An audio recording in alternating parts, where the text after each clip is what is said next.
Salam, selamat pagi, salam damai sejahtera untuk Bapak Ibu, saudara-saudari yang terkasih.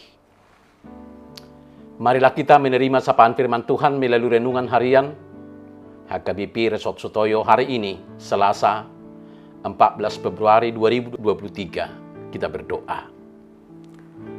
Damai sejahtera Allah yang melampaui segala akal, itulah kiranya yang melihara hati, jiwa, dan pikiranmu, dalam nama Yesus Kristus Tuhan kita.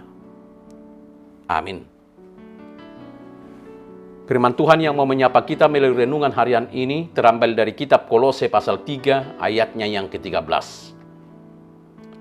Sabarlah kamu seorang terhadap yang lain, dan ampunilah seorang akan yang lain, apabila yang seorang menaruh dendam terhadap yang lain.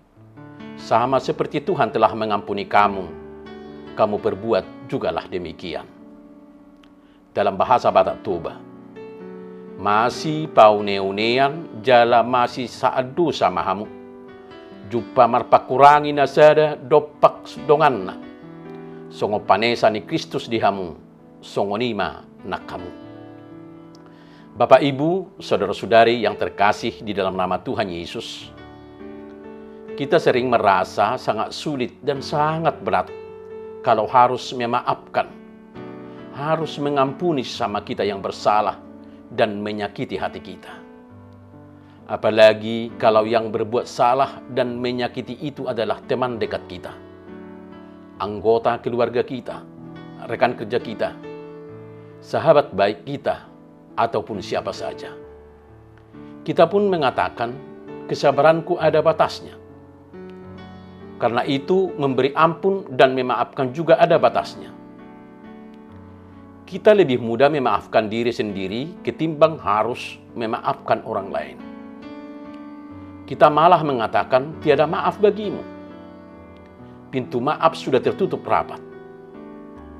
Kita pun menaruh dendam kesumat sampai mati, bahkan sampai 7 keturunan. Istilah Hata Batak mengatakan, merdumu di tanorara, dusla patanna, merdumu ala naung sama-sama mati, jala ditanam di tanam. Begitu keraskah hati kita? Padahal kita juga sangat membutuhkan pengampunan dan maaf dari orang lain, apalagi dari Tuhan sendiri. Bapak, Ibu, saudara-saudara yang terkasih dalam nama Tuhan Yesus, ajaran Tuhan Yesus dalam doa Bapa kami menunjukkan bahwa memaafkan dan mengampuni orang lain adalah tuntutan kita sebagai orang Kristen. Namun demikian, selalu ada saja masalah yang terjadi ketika kita memaafkan dan mengampuni orang lain, sehingga pengampunan kita belum tuntas, yaitu oleh karena kita tidak bisa sepenuhnya melupakan rasa sakit dalam hidup kita karena persoalan yang telah terjadi.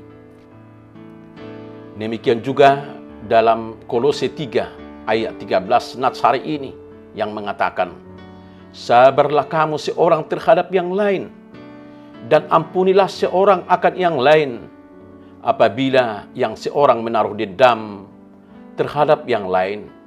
Sama seperti Tuhan telah mengampuni kamu, kamu perbuatlah demikian. Itu berarti bahwa ketika kita mau mengampuni orang yang bersalah kepada kita memang sulit, namun hal itu harus dilakukan. Itu sebabnya dibutuhkan kesabaran yang ekstra dalam hal mengampuni orang lain, sehingga pengampunan kita tuntas seperti ketika Kristus mengampuni kita yang berdosa. Sekarang mari kita melihat lebih dalam lagi makna firman Tuhan dari Kolose 3 ayat 11 tadi, sehingga kita benar-benar tahu mengapa kita sebagai orang Kristen harus melepaskan masa lalu dan mengampuni orang yang telah menyakiti kita. Pertama, kita harus mengampuni orang lain yang menyakiti kita penuh dengan kesabaran, oleh karena kita sudah mendapatkan pengampunan dari Tuhan Yesus Kristus secara tuntas, seperti yang tertulis dalam 1 Korintus 6 ayat 20a.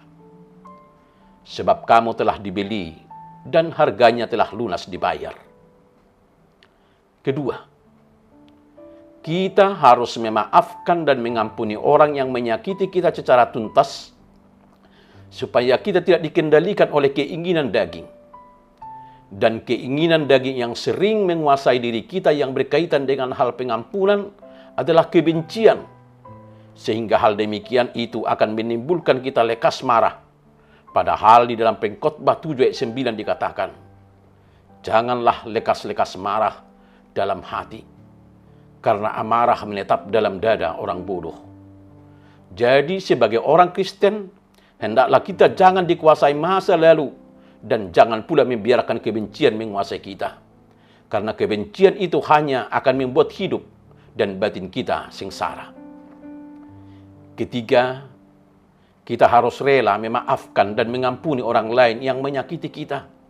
Karena kita bisa saja jatuh dalam dosa dan memerlukan pengampunan orang lain yang pernah kita sakiti. Terlebih pengampunan Bapa kita yang di sorga. Seperti kata Tuhan Yesus dalam Matius 6 ayat 14 sampai dengan ayatnya yang ke-15. Karena jikalau kamu mengampuni kesalahan orang, Bapamu yang di surga akan tetap mengampuni kamu juga. Tetapi jikalau kamu tidak mengampuni orang, Bapamu juga tidak mengampuni kesalahanmu. Bapak, Ibu, saudara-saudari yang terkasih dalam nama Tuhan Yesus, marilah kita senantiasa mengingat bahwa selama kita masih hidup di dunia ini, meskipun kita sudah menerima anugerah keselamatan dari Tuhan Yesus, kita bisa saja jatuh dalam dosa. Kapan saja, di mana saja, dan kepada siapa saja.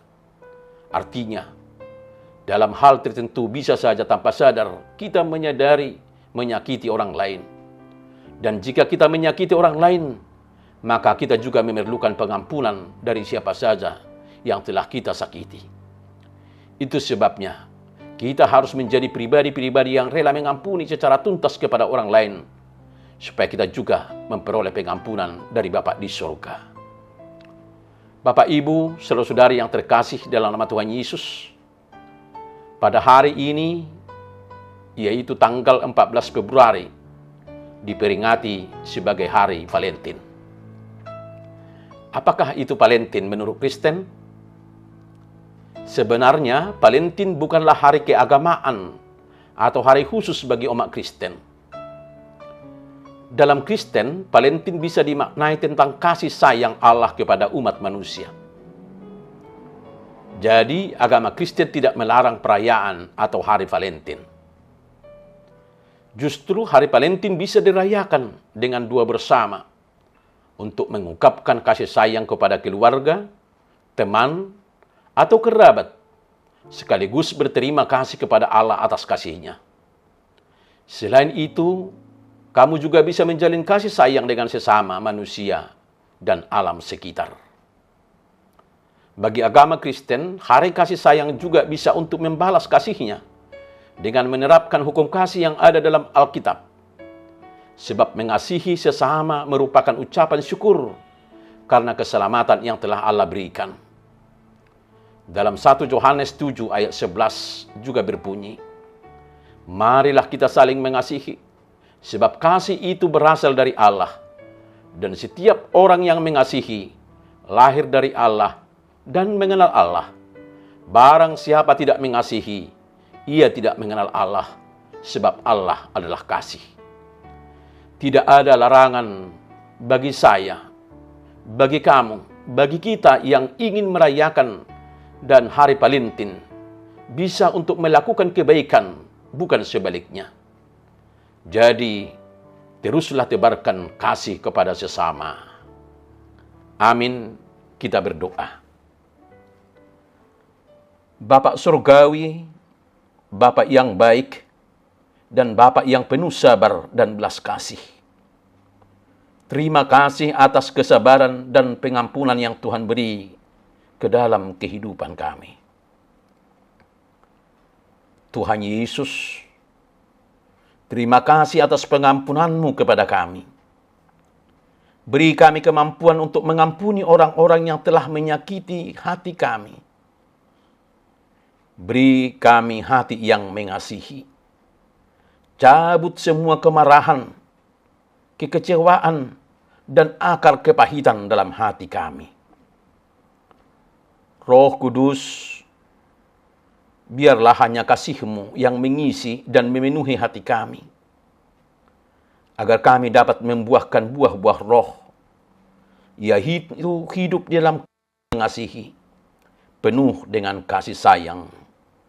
Di dalam nama Tuhan Yesus kami berdoa. Amin. Salam, salam sehat. Selamat Hari Valentin, hidup dalam kasih sayang. Tuhan Yesus memberkati. Immanuel.